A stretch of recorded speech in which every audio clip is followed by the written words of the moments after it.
Hola, les vengo a contar mi opinión acerca de una película en Netflix, se llama The Social Dilemma o El Dilema de las Redes Sociales, que se ha vuelto muy popular en estos días y que creo que merece algunos datos para contextualizar. Paradójicamente tiene mucha popularidad en las redes sociales, siendo que la critica, porque es un género. Hay mucha gente que está en las redes sociales y despotrica de las redes sociales, no les gusta, no se sienten cómodos. Entonces cuando encuentran este tipo de filmes o autores que hablan de las conspiraciones secretas, encuentran que parte de su angustia está respondida. Me gustaría aclarar tres puntos que son estrictamente técnicos. No voy a hablar de la calidad o no de la película, sino de algunas cuestiones que hacen al contexto. Primero, se trata de un docuficción, o sea, no es un documental, tampoco es un producto periodístico. Un producto periodístico de calidad debería tener por lo menos dos fuentes o tres fuentes alternativas. Las únicas fuentes que muestra en la hora 40 y tanto larga que dura la película son personas muy críticas acerca de los posibles efectos de las redes sociales. Incluye recursos de ficción, como unos personajes ahí operando en el cerebro, que me hace acordar a una película de Woody Allen, todo lo que quiso preguntar sobre el sexo, que había unos humanitos ahí operando en el cerebro. Y los protagonistas del encuentro es una familia, dentro de los cuales uno de los chicos está totalmente cooptado por las redes sociales. Es un personaje de ficción. La verdad que si ustedes conocen a alguien así en su familia, les diría que le brinden asistencia psicológica, además de apagarle las redes sociales, porque evidentemente los problemas que tiene el personaje que encarna este chico no podrían explicarse únicamente por su dependencia en las redes sociales. Y acá una cuestión científica. Generalmente cuando uno sigue compulsivamente redes sociales, estamos ante la presencia de sintomatología propia de una adicción, que a veces se canaliza en las redes sociales, como se puede canalizar en la droga, en el alcohol, en el trabajo, en el ejercicio físico. Es decir, que todos esos síntomas que algunos de los especialistas mencionan son síntomas patológicos, que en algún lado se canalicen por las redes sociales. Eso también es cierto, pero no se solucionan solo con el apagón de redes sociales. En ese sentido, también el hecho de tener como fuentes un género que es muy prolífico en el periodismo sensacionalista, que es el arrepentido o el despechado, es decir, aquel que sale de la industria y dice yo cometí unas iniquidades. Además son las fuentes ideales para las conspiraciones, porque son como, bueno, gente que estuvo ahí, que no me va a mentir.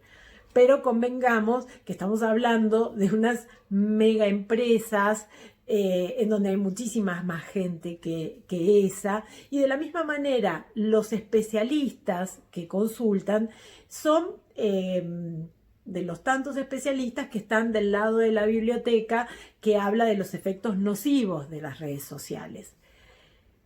Pero también hay una biblioteca mucho más nutrida, mucho más demostrada, y no solamente con descripciones, sino también con experimentos que hablan de los efectos potenciadores que tienen o positivos de las redes sociales.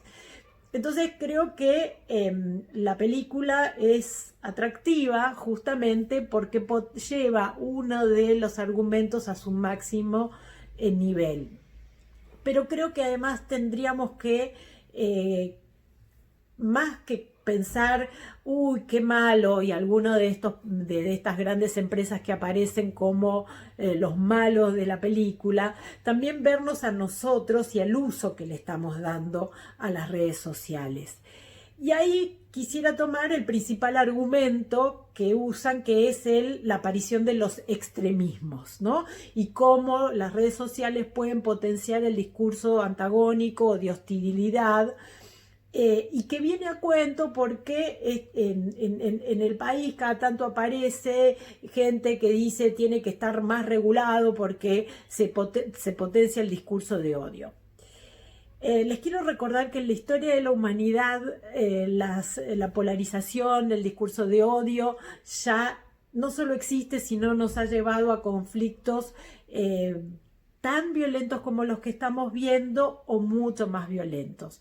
Pero no quería dejar de recordar que muchas veces la existencia de estas redes sociales en los últimos tiempos ha potenciado la consolidación de movimientos muy positivos. Solo por nombrar los más recientes, todos los de Ni Una Menos o de Me Too, que tuvieron que ver con la violencia o el acoso hacia las mujeres, el tema del calentamiento global, que fue justamente un movimiento que se dio desde las redes sociales por fuera de los medios. En el caso de lo que estamos viendo en las movilizaciones que se hicieron en el 2019, que empezaron en el 2019 y que fue Puerto Rico, Ecuador, Chile, este año Colombia y Argentina, también hubieran sido impensables sin la posibilidad de gente comunicándose entre sí, con lo cual esas mismas cuestiones que hacen a la parte negativa son las potenciadoras de lo positivo. Y en un punto creo que el hecho de que nos permita detectar cuáles son los grupos, cuáles son los partidos, cuáles son los personajes que promueven consignas de odio, es mucho más saludable que no tenerlos, que no saberlos, o que crezcan en la clandestinidad y que de pronto se conviertan en una agresión social inesperada. Hay que descreer de las soluciones fáciles a problemas complejos. El mundo en el que estamos viendo está lleno de incertidumbres, lleno de preguntas, lleno de amenazas, y creo que agregarle un factor de desconfianza o de recelo a un instrumento que bien usado puede ser un motivo de encuentro, de comunicación, y como hemos visto en el tema de la pandemia, de espacios de educación, de intercambio cultural, de charlas, de mantenimiento de vínculos afectivos que el aislamiento no permitiría de otra forma, creo que es lo que necesitamos poner en el otro lado de la balanza antes de encantarnos y recomendar un documental un poco sesgado, un poco sin argumentos y un poco que hace el mismo petardismo o con la conspiranoia que asigna a las redes sociales. Y para cerrar, el argumento es que está recomendado en Netflix con el mismo algoritmo que ellos señalan como negativo.